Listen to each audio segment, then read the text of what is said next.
Bismillahirrahmanirrahim.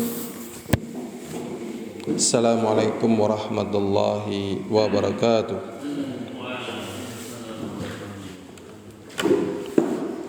Alhamdulillah wassalatu wassalamu ala Rasulillah Muhammad ibn Abdullah alladzi la nabiyya ba'dah la haula wala quwwata illa billah wa ba'd. Kita hafalkan bersama. Ana talqin dulu baru antum mengucapkan. An Abi Hurairah radhiyallahu anhu.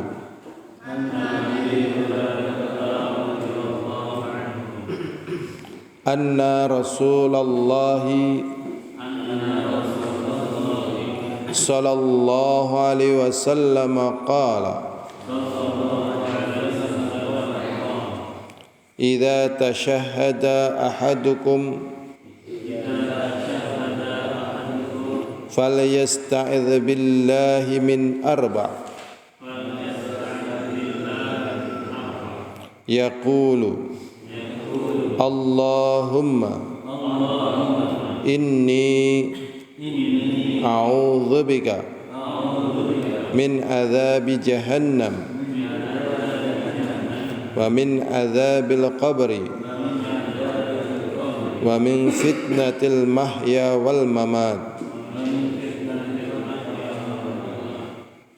ومن شر فتنة المسيح الدجال. Lah di sini semuanya udah hafal ya? Udah hafal semuanya. Kita lanjut hadis yang mungkin belum hafal nih. An Ali radhiyallahu anhu qala kana Rasulullah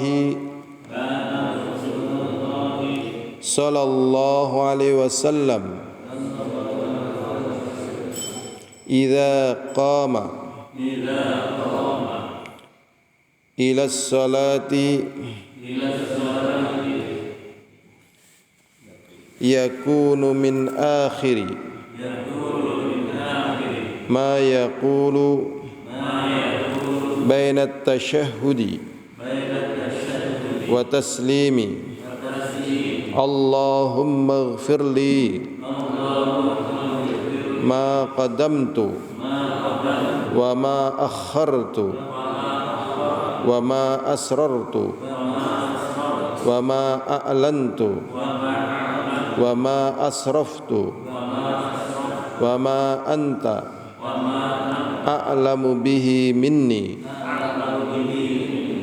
antal muqaddamu wa antal muakhiru la ilaha illa anta rawahu muslimun.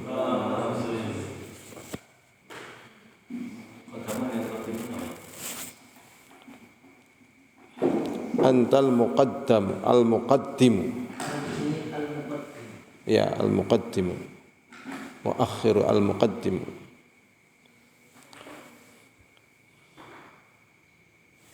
Kita lanjutkan saja ya. Hadis dari Abdullah ibni Abbas radhiyallahu anhuma. Hadis yang ke-1435 dalam kitab Riyadhus Shalihin 1435 dari Ibnu Abbas, semoga Allah meridhai keduanya. Sesungguhnya Rasulullah sallallahu alaihi wasallam bersabda, fa ammar ruku'u fa'azzimu fihi rabba azza wa jalla wa amma sujudu fajtahidu fid du'ai faqammin ayustajaba lakum rawahu Muslim. Rasulullah sallallahu alaihi wasallam bersabda, adapun tatkala kalian dalamkan ruku' fa'azzimu fihi rabba, maka agungkanlah oleh kalian semuanya tatkala ruku' Allah azza wa jalla. Wa amma sujud, dan adapun tatkala kalian sedang sujud, fastahidu fid du'a, bersungguh-sungguhlah kalian untuk berdoa. Faqam min ayustajaba lakum, hakikun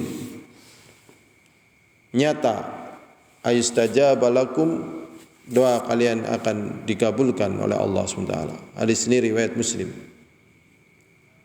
Wa Nabi Hurairah radhiyallahu anhu, dari Abu Hurairah semoga Allah meridainya, sesungguhnya Rasulullah sallallahu alaihi wasallam bersabda, aqrabu ma yakunul 'abdu min rabbih wa huwa sajidun fa aktsiru ad-du'a, rawahu Muslim. Sedekat-dekat apa yang ada antara hamba dengan Rabb-nya adalah tatkala hamba dalam keadaan sujud. Fa aktsiru ad-du'a, maka perbanyaklah berdoa. Hadis ini riwayat Muslim. Wa anhu anna Rasulullah sallallahu alaihi wasallam kana yaqulu fi sujudi, dan juga dari Abu Hurairah sesungguhnya Rasulullah sallallahu alaihi wasallam berdoa tatkala sujudnya, Allahumma ighfirli dzambi kullahu, ya Allah ampunilah dosa-dosaku semuanya, diqqahu wa jillah, baik yang kecil ataupun yang besar, awwalahu wa akhirahu, yang pertama ataupun yang terakhir, wa alaniyatahu wa sirrahu, baik yang terang-terangan atau tersembunyi. Hadis ini riwayat Muslim. Tadi di dalam hadis yang barusan kita baca, bahasanya kedudukan yang paling dekat antara hamba dengan Rabb-nya yaitu tatkala dia sedang sujud, suruh memperbanyak doa.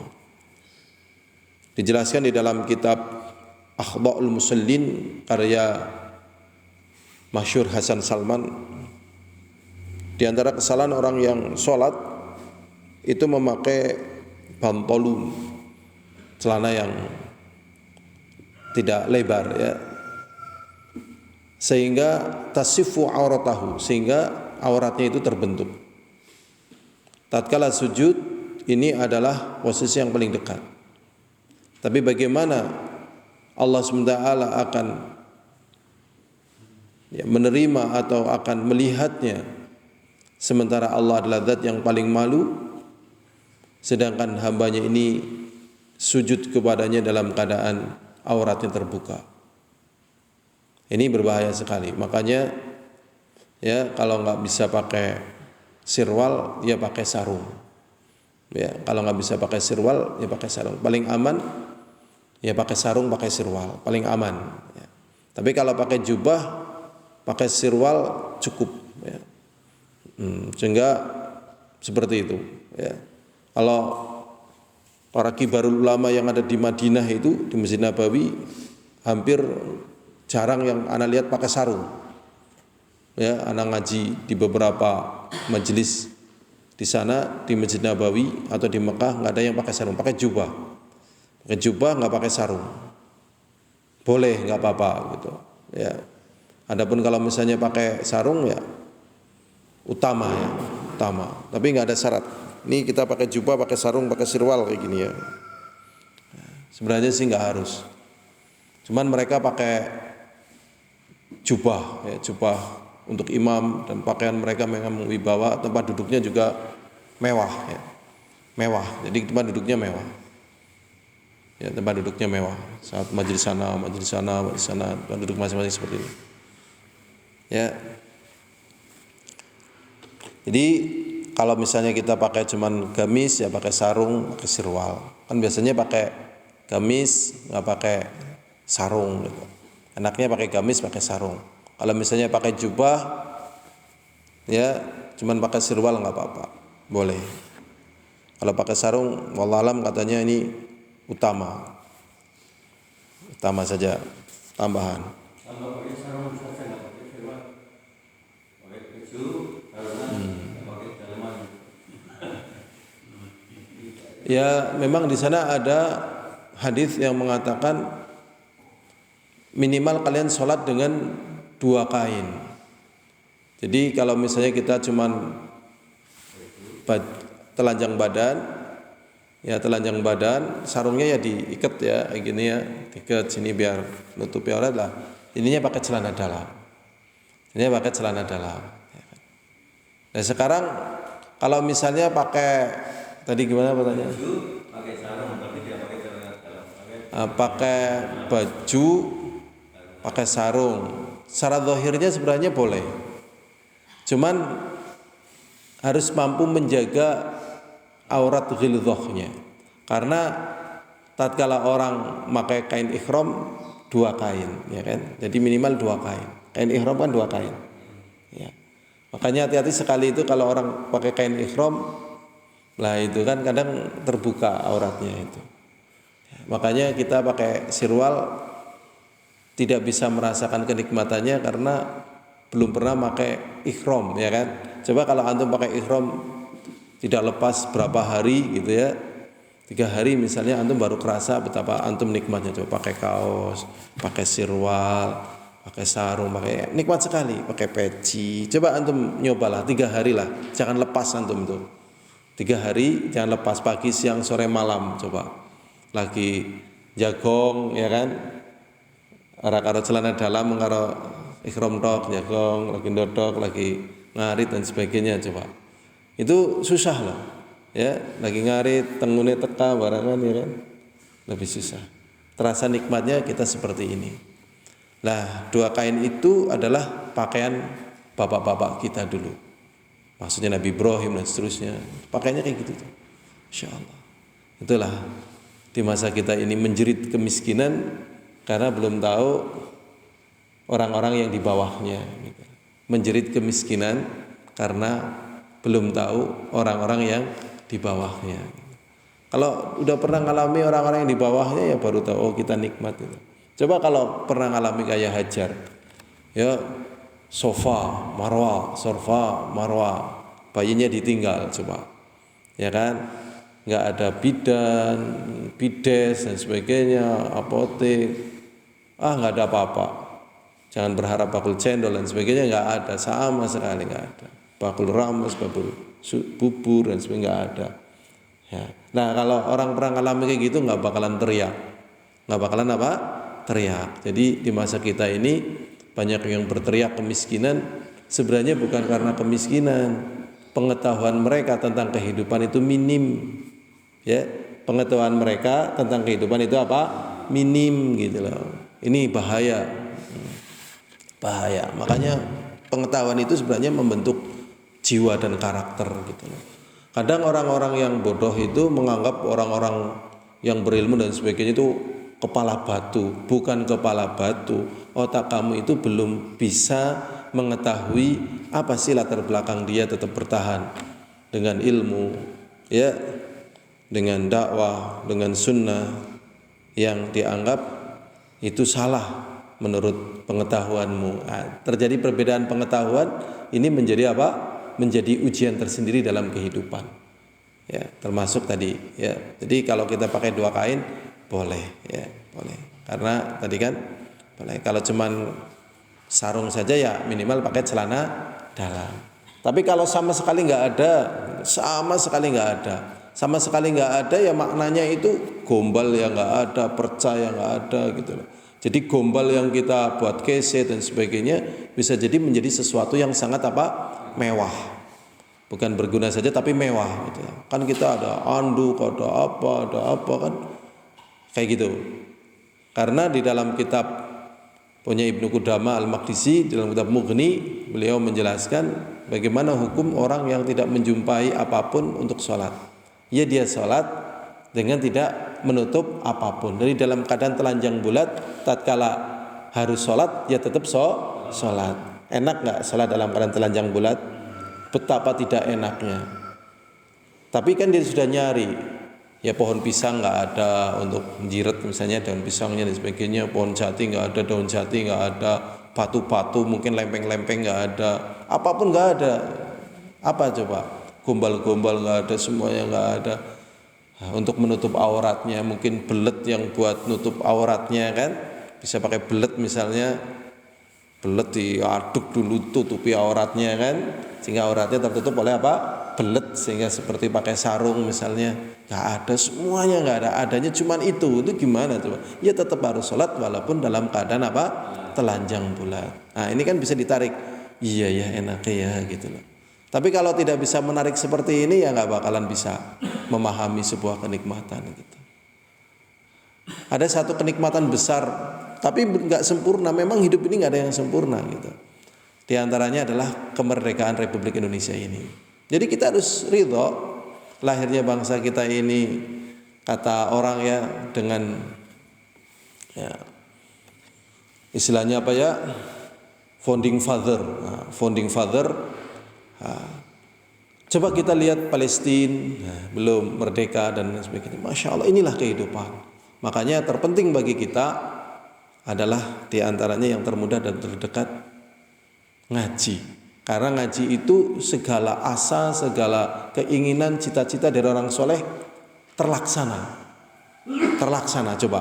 Ya kan, ini seperti ini kan mirip kayak, ini bukan negara tapi rasanya kan seperti negara coba. Ya kan, kita bisa menegakkan syariat, ya kan, 100%, iya enggak? Kita bisa menegakkan syariat 100%. Mau tahajud semalam suntuk misalnya, boleh enggak? Boleh. Kita mau baca Quran semalam suntuk, boleh enggak? Boleh. Kita mau bebas kan? Semau kita. Ini kita bisa menegakkan syariat Islam 100% pada diri kita, bahkan di lingkungan kita. Dan itu terlindungi secara hukum. Dan kita diberikan hak. Masya Allah. Jadi intinya tadi, kepandaian ya mencari celah untuk kita untuk apa? Bahagia. Nah, tapi kalau tidak pandai mencari celah untuk bahagia, hidup dunia ini itu terhimpit, ya terhimpit. Di pondok ini lihat, pondoknya kayak gini misalnya. Di negeri ini kayak gini, pejabatnya korup, ininya begini, isinya pelacur dan sebagainya. Pengkhianatan gak ada habisnya gitu. Nggak seneng lihat PPKM, ini jualan susah kayak gitu. Kita lanjut kepada pembahasan. Ya, jadi minimal 2 kain, ya minimal 2 kain. Kita lanjutkan. Wa an Aisyah radhiyallahu anha qalat, dari Aisyah radhiyallahu anha berkata, atafqadtu an-nabiyya sallallahu alaihi wasallam, iftaqadtu an-nabiyya sallallahu alaihi wasallam. Aku kehilangan Nabi Muhammad sallallahu alaihi wasallam dzata lailatin, dalam satu malam. Fatahassastu, maka aku mencarinya. Fa idza huwa raqi'un, maka aku jumpai beliau dalam keadaan ruku. Ini menunjukkan rumah Rasulullah sangat kecil. Rumahnya Rasulullah sangat apa? Kecil. Ya seruangan itulah, seruangan itu. Cuman kan bentuknya seperti itu, dapur itu kecil, pendek. Rasulullah dan Aisyah rumahnya kayak gitu. Wasis, Insya Allah kecil ya, Wasis ya. Coba kita taruh istri kita di tempat kayak gitu, apa yang terjadi? Wasis, tegakah engkau menaruh aku di tempat seperti ini, gitu kan? Ya enggak? Ini Aisyah radhiyallahu taala tidak terucap seperti itu dan indah gitu. Tidak terucap seperti itu dan indah. Buktinya cari-cari enggak ada. Ternyata beliau dalam keadaan apa? Sujud. Dalam keadaan rukuk. Au sajidun, au dalam keadaan sujud. Yaqul subhanaka wa bihamdika. Ini menunjukkan kecerdasan Aisyah. Ya. Coba antum perhatikan, tatkala nyari, Aisyah itu ngapalin enggak doa ini? Enggak. Tapi tatkala ada orang yang nanya tentang apa yang dilakukan Rasul tatkala ruku dan sujud sehingga muncul hadis ini, hafal enggak beliau? Hafal. Masya Allah, ini sekali dengar apa loh. Kita kadang ngulang-ngulang lupa. Coba tadi yang kita talqin bersama-sama, suruh ngulang, lupa enggak gitu loh. Insya Allah lupa, ya kan? Salat minimal berapa kain, Mas Wahyu? Berapa? 5? Enggak, salat itu minimal menggunakan berapa kain? 2, bener, Masya Allah. Berarti kecerdasannya insya Allah enggak kalah ya ini. Kita lanjutkan. Ini beliau mengatakan doanya subhanaka wa bihamdika. Maha suci Engkau ya Allah. Dan maha terpuji Engkau ya Allah. La ilaha illa anta. Tidak ada sesembahan yang hak untuk disembah kecuali Engkau ya Allah. Wa fi riwayatin fawaqa'at yadi. Maka aku menjumpai tanganku ala batni qadamaihi. Ya, coba kan tidurnya berarti di sini. Kemudian tangannya gerak, ternyata yang beliau jumpai bukan badannya, tetapi kedua perut telapak kakinya. Ya, kedua perut telapak kakinya. Berarti kan dekat sekali. Berarti rumahnya sempit. Rumahnya sempit. Sempit ya. Sempit dan pendek.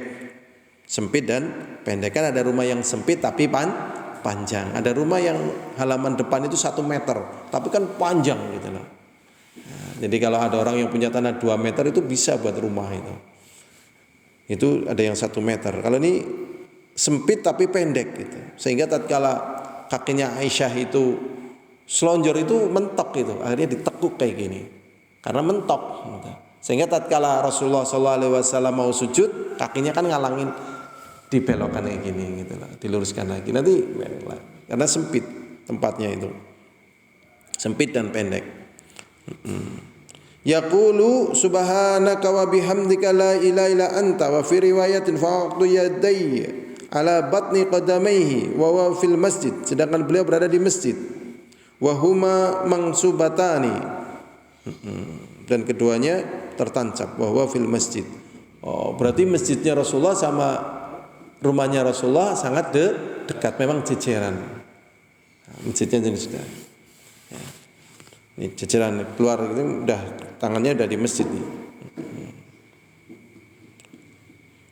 Wa huwa yaqul, dan Rasulullah sallallahu alaihi wasallam berdoa, Allahumma inni a'udzu biridhaka min sakhatika.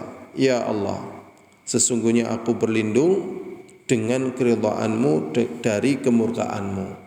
Ini doa-doa yang semacam ini ya tidak mungkin bisa diucapkan kalau tidak mungkin bisa diucapkan kalau Tuhannya lebih dari satu. Gitu ya. Jadi doa-doa ini tidak mungkin diucapkan kalau Tuhannya lebih dari satu. Kan ada yang monoteisme ya. Ada yang trinitas dan sebagainya. Itu nggak mungkin gitu loh.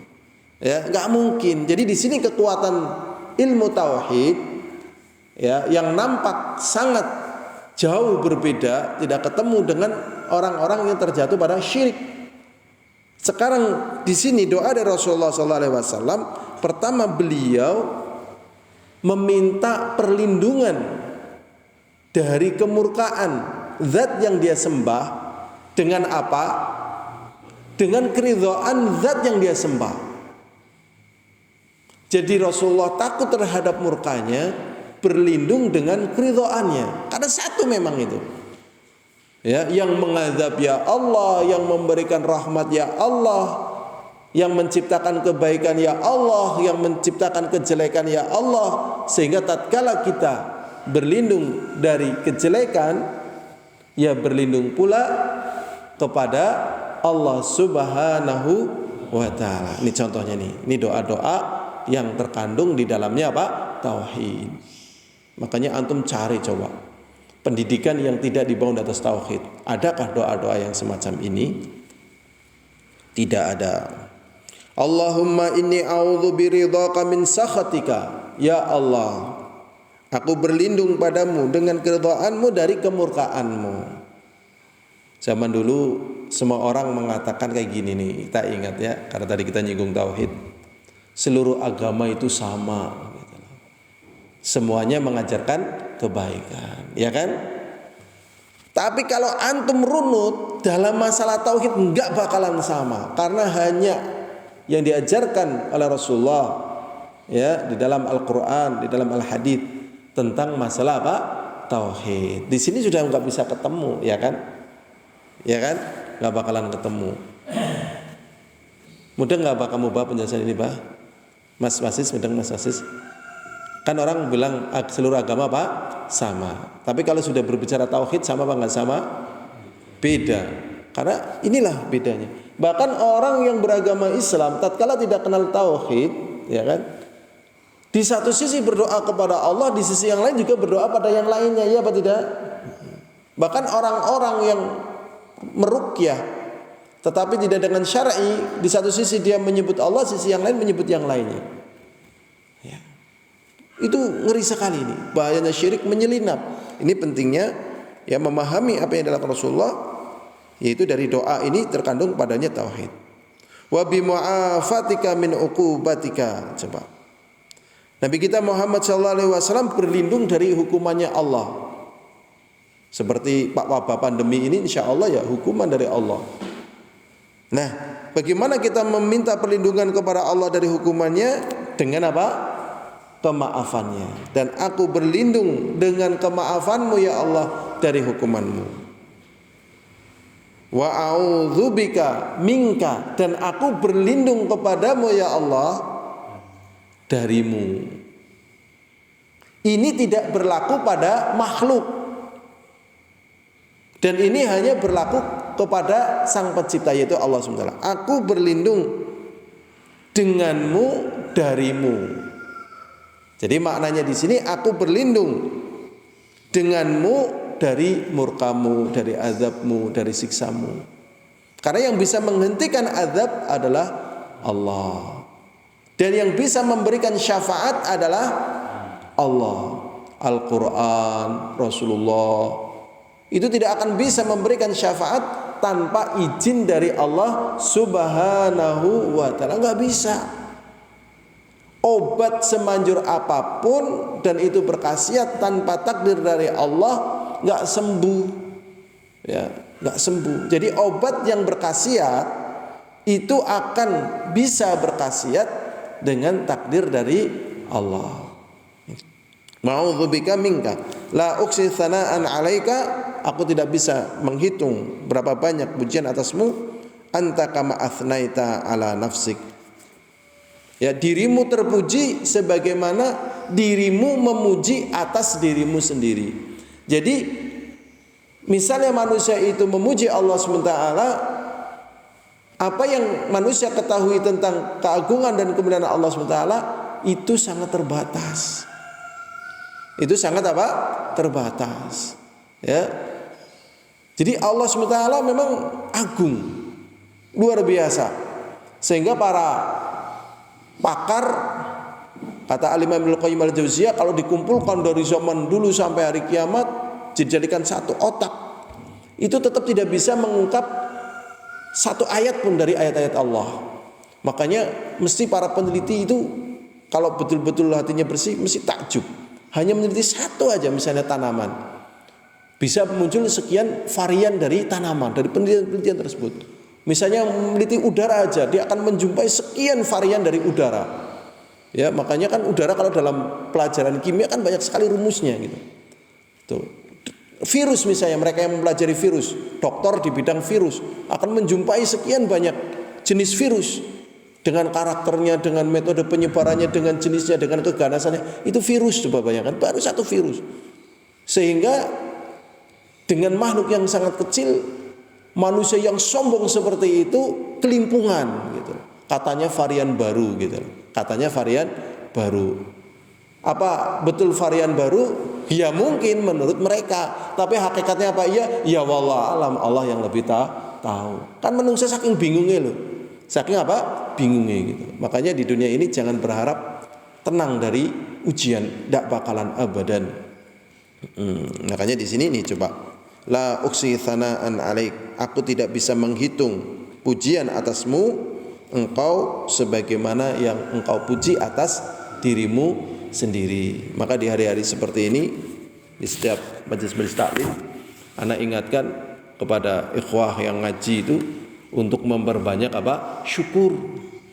Ya, untuk memperbanyak apa? Syukur. Padahal di saat-saat seperti ini ketegangan meningkat. PPKM level 4. Saya juga enggak tahu, cuman baca aja. Ya, ketegangan apa? Meningkat. Justru saat-saat ini adalah apa? Kebahagiaan apa? Meningkat. Ya, enggak boleh ider. Ya wis nang omah maca Quran, ya kan? dan seterusnya. Mesti ada jalan di mana kita itu bersyukur gitu. Orana panganan misalnya. Orana panganan mencoba sesuatu yang kita abaikan dari makanan. Orang bisa tuku klambi. Coba kita perhatikan sesuatu yang tadi kita abaikan.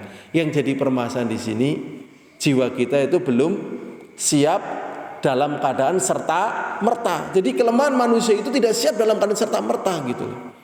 Makanya ngeri sekali tatkala manusia hidup di dunia tidak pernah beramal soleh, mati. Ingin beramal soleh bisakah dia? Tidak. Tapi orang yang biasa beramal soleh mati, siap dia itu insya Allah. Siap dengan segala putusan Allah SWT. Memang di dunia juga udah siap kok.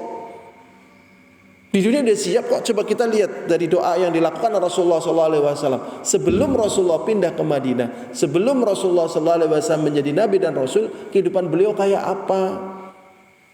Dapat istri juragan, dagangnya paling pinter, status sosialnya tinggi, dihargai, dihormati. Coba, ya kan? Tetapi dalam doanya Rasulullah memuji Allah Subhanahu wa taala. Malah terjadi perubahan yang luar biasa. Terjadi perubahan yang luar biasa. Di kampungnya dulu dihormati, dimuliakan. Sekarang pindah.